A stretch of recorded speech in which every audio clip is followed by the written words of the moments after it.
Shalom Victorious People, Victorious Family. Pernah nggak kamu rumahnya dimasukin pencuri? Ya, saya pernah mengalami di mana rumah saya kecurian dan pada saat itu memang tidak ada orang di dalam rumah. Ya, pencuri itu biasanya masuk kalau rumahnya kosong, kalau ada penjaganya tertidur, atau kalaupun punya anjing, anjingnya tidak menggonggong begitu ya, mungkin diberi makanan atau apa, pencuri bisa masuk, saudara. Karena itu biarlah kita hari-hari ini lebih berjaga-jaga supaya pencuri tidak masuk dalam kehidupan kita. Ada firman Tuhan yang mengingatkan kita semua dari 1 Petrus 5 ayat 8 yang berkata, sadarlah dan berjaga-jagalah. Lawanmu si iblis berjalan keliling sama seperti singa yang mengaum-ngaum dan mencari orang yang dapat ditelannya. Saudara yang dikasihi, firman ini mengingatkan setiap kita untuk hari-hari ini kita harus berjaga-jaga benar-benar dengan cara berpikir kita, bagaimana kita melihat dan meresponi sesuatu. Kita harus berjaga-jaga. Dan bagaimana kita bisa tahu kalau misalnya kita itu sedang lengah atau sedang tidak berjaga-jaga. Ada beberapa poin. Salah satunya, saudara, adalah kita bisa cek apakah roh kita saat ini masih berapi-api, masih berkobar-kobar. Bagaimana kita bisa tahu roh kita itu menyala-nyala atau tidak? Kita bisa lihat apakah hari-hari ini kita masih giat mencari Tuhan. Apakah waktu kita mengikuti ibadah, kita sungguh-sungguh mengikuti ibadah itu? Atau sekarang kan zamannya online ya, saudara. Tiap kali ikutin ibadah mungkin kita bisa aja dengan sekarang gampang, oh ini saya nggak suka, saya cepetin seperti begitu, atau hal-hal seperti demikian. Karena itu biarlah kita selalu cek supaya jangan sampai kita menjadi lemah, supaya jangan sampai kita tidak semangat lagi. Jangan sampai kita lebih banyak nonton film yang lain dan tidak mengikuti ibadah dengan sungguh-sungguh. Dan kita juga bisa cek apakah hari-hari ini kita masih banyak berdoa.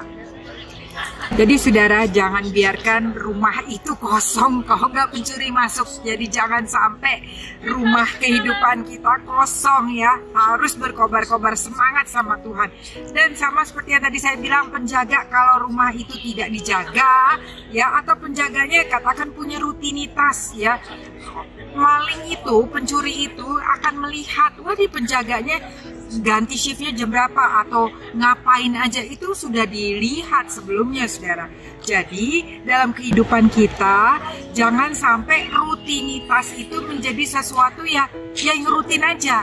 Mengikuti ibadah atau pelayanan sudah menjadi rutinitas. Jangan, saudara, ini mengingatkan setiap kita, termasuk saya juga, supaya kita semua tetap selalu fokus kepada Tuhan dengan motivasi hati yang benar.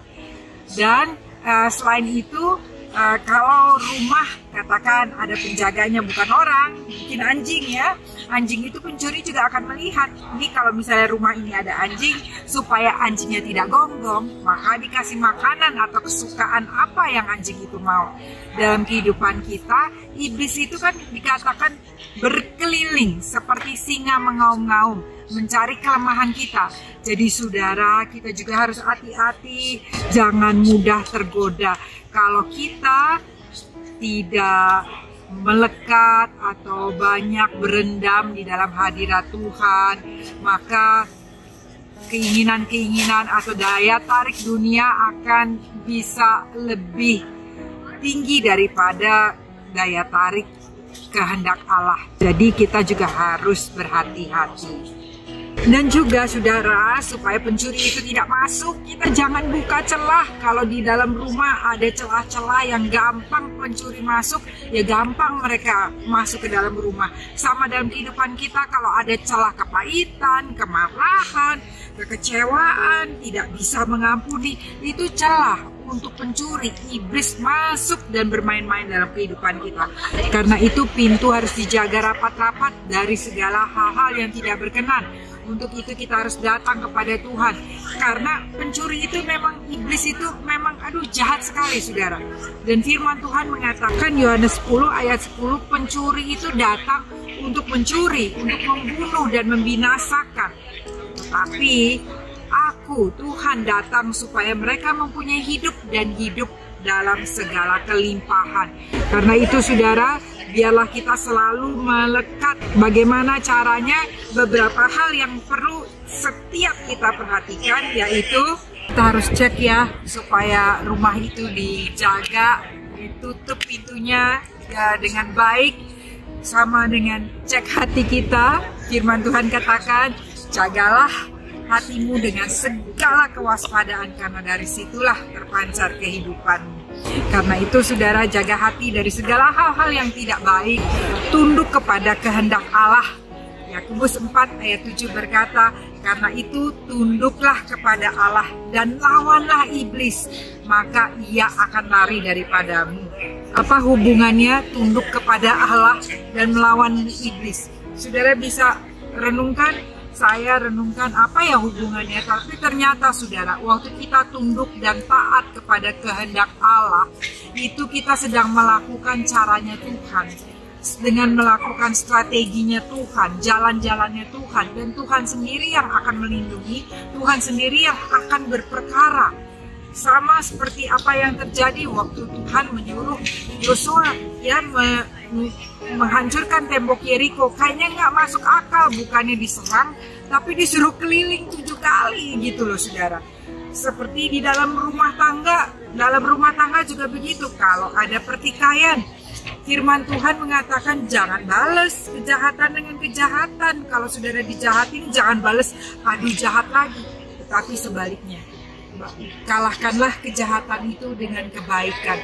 Karena waktu kita tunduk kepada kehendak Tuhan, taat kepada kehendak Tuhan, iblis itu tidak bisa menyentuh kita, saudara. Dan biarlah ketaatan menjadi salah satu bagian dalam kehidupan kita yang sangat penting. Jadi marilah kita hari-hari ini, saudara, selaraskan cara kita berpikir dengan firman Tuhan. Jadi ingat, jaga hati dengan segala kewaspadaan, taat, tunduk kepada Allah. Karena itu kita bisa melakukan dengan cara-cara Tuhan, bukan cara dunia, bukan cara kita, tetapi cara Tuhan. Selaraskan apa yang kita lakukan dengan kehendak Tuhan, yaitu firman Allah. Karena itu biarlah hari ini setiap kita lebih jatuh cinta lagi kepada firman Tuhan, lebih mengerti lagi firman Tuhan, karena di dalam firman Tuhan ada kuasa yang luar biasa. Mari saudara, kita satukan hati untuk doa. Bapa di surga, kami mengucap syukur untuk kebaikan-Mu, untuk perlindungan-Mu, untuk penyertaan-Mu. Terima kasih untuk firman-Mu yang mengingatkan setiap kami agar hari-hari ini kami lebih sadar lagi dan berjaga-jaga dalam segala hal. Kami percaya Tuhan, firman-Mu mengingatkan, membawa kami untuk hidup berkemenangan. Kami mau Tuhan, kami mau tunduk kepada firman-Mu karena kami tahu dalam ketaatan kami dapat melakukan hal-hal yang Engkau inginkan, bahkan lebih besar lagi. Tuhan, terima kasih. Biarlah pada hari ini Engkau melindungi setiap kami lebih lagi, dan kami berjalan di dalam jalan-jalan-Mu. Terima kasih Tuhan yang memegang tangan kami, yang membawa kami melewati pergumulan lepas pergumulan, dan Engkau sendiri yang memperlihatkan kemuliaan-Mu kepada setiap kami. Terima kasih Bapa, di dalam nama Tuhan Yesus Kristus kami berdoa dan mengucap syukur. Haleluya. Amin. Terima kasih saudara, tetap semangat, berjaga-jaga, dan ingat Tuhan Yesus menyertai setiap kita. Biarlah hidup kita senantiasa semangat di dalam Tuhan. Amin. Tuhan memberkati.